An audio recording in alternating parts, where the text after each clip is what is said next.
Good afternoon, everybody. I hope you're all doing well. Welcome back to episode 2 of the MJCRM podcast. Today, I'm going to be doing a bit of a transfer roundup and giving my thoughts on Manchester United's summer transfer business. I'm going to cover everything from, I'm going to say earlier signings, but there was only one previous signing beforehand. So it'll be what happened yesterday and before that. So obviously, to start off with, just to cover all bases, we obviously signed Donny van de Beek previously, who joined us from Ajax this summer. On the face of it, this looks a good signing. He's 23 years old. He's got 41 goals and 175 appearances for Ajax, which is obviously fantastic for him. That's a very good start to his career, and it's for his boyhood club. Obviously, which is an added bonus for him there.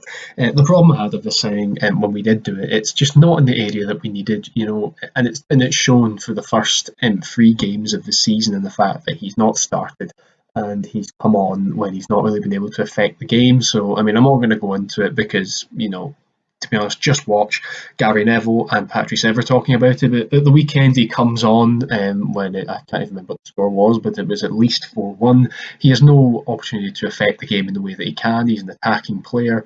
We're bringing him on essentially to pack the midfield, which we failed in doing. And he can get in the team ahead of Pogba and Bruno Fernandes, who seems to be the only one who's turned up this season so far. Pogba, by the way, was an absolute disgrace on Sunday and should miss out in the next game. We should give Donny a game. Why not? What have we got to lose as a club after that?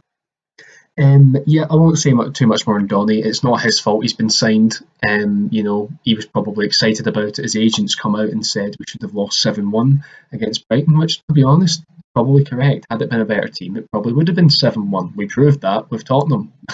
Well, we did, and we managed 6.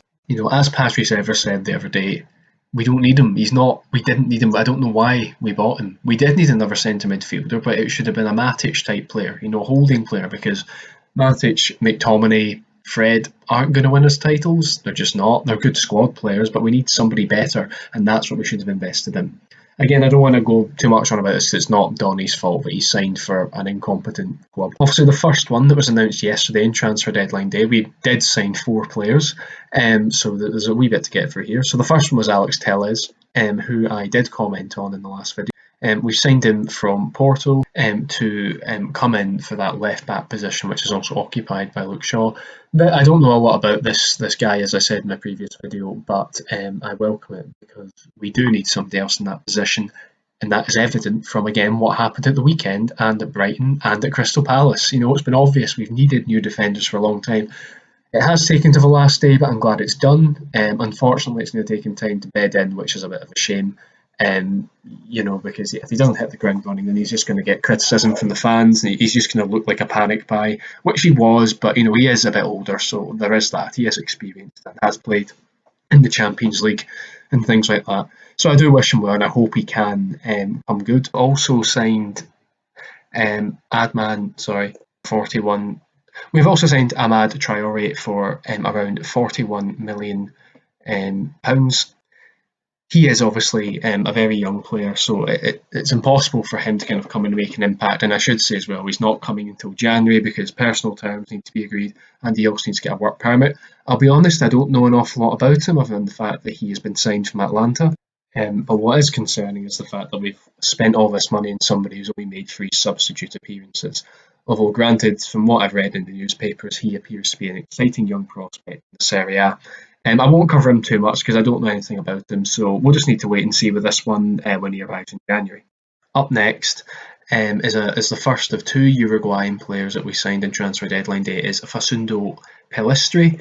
I'll be honest again, I don't know a lot about him, and I would be surprised if anybody else did up until yesterday. I've never heard his name mentioned in any of any news articles on Twitter and on Sky Sports or anything like that. So this one, a bit like the young gentleman we signed before, this appears to have been out of nowhere and is another panic buy.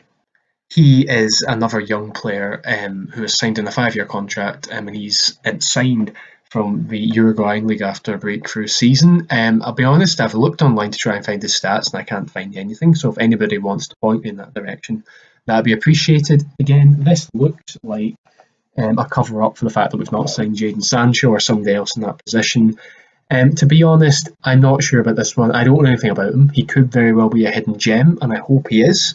But I'm not convinced. This is just, again, I'll come to this later in the video, but this is just one of the many signs of the lack of competency from the board of Manchester United. And last but not least, the one that you've probably, I mean, normally 3 years ago maybe, this would be the one that you'd be waiting for. Edison Cavani has joined on the free transfer. He signed a 1 year contract with the option of another year come the end of the season.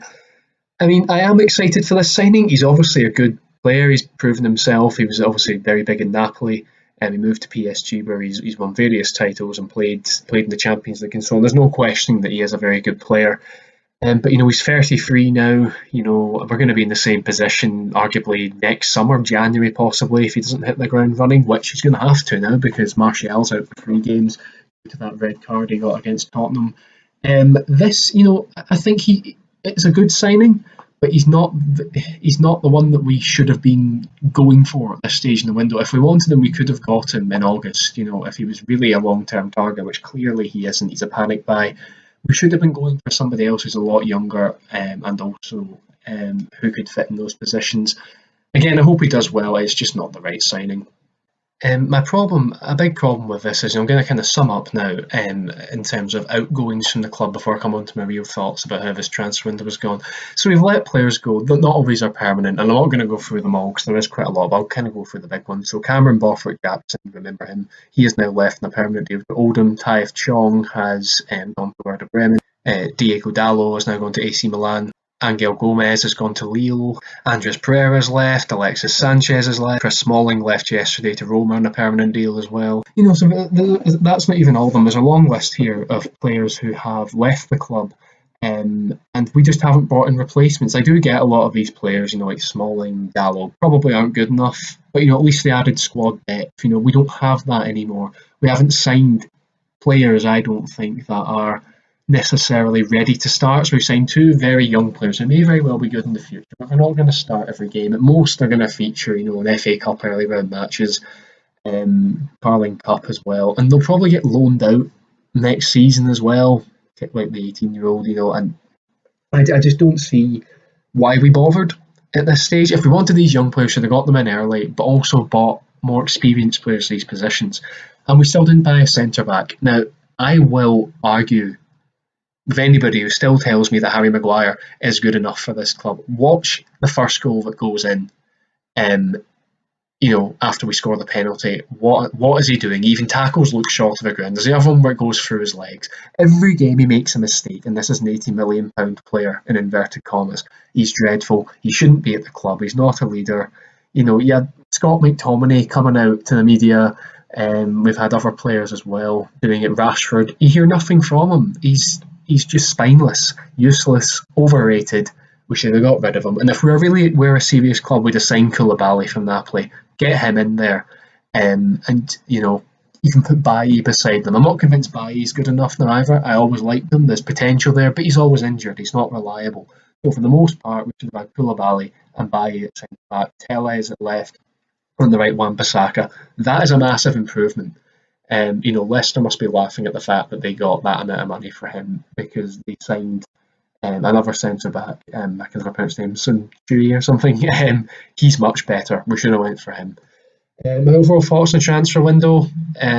One word is underwhelming. Yes, Cavani is a good signing. He will probably score goals, but he's 33, not a long-term solution like we needed. We didn't sign a centre back. I don't know anything about any of the other signings, I'll be honest. Donny van de Beek, I'd heard of him. Who's in that Ajax team that did so well a couple of years ago. And he looks good from what I've seen. He certainly looks the most competent signing, but he's not been given a chance. So you think, why are we bothering? As a club, we spent all this money and we're hindering his career. Tellez is experienced, but I don't know anything about him. I've never watched him. Just the stuff I'm seeing in these videos is just what I'm reading online from stats and things. I hope he comes good. And we've got these 2 other young players who we've signed, and I just don't see them playing. It's just been pointless. That's the word actually. Pointless is this transfer window. It's been disappointing, pointless, and underwhelming. There was no reason why we couldn't have signed Sancho when we spent all this money on like these young players, like that young guy Traore I mentioned. He cost 40 odd million. Why not just pay the extra 8 to Dortmund for Sancho? But anyway, I won't go on too long because I won't say what everyone else has already said. I would still try not to. I hope you've enjoyed this video. If you have, please give it a like, and I'd appreciate it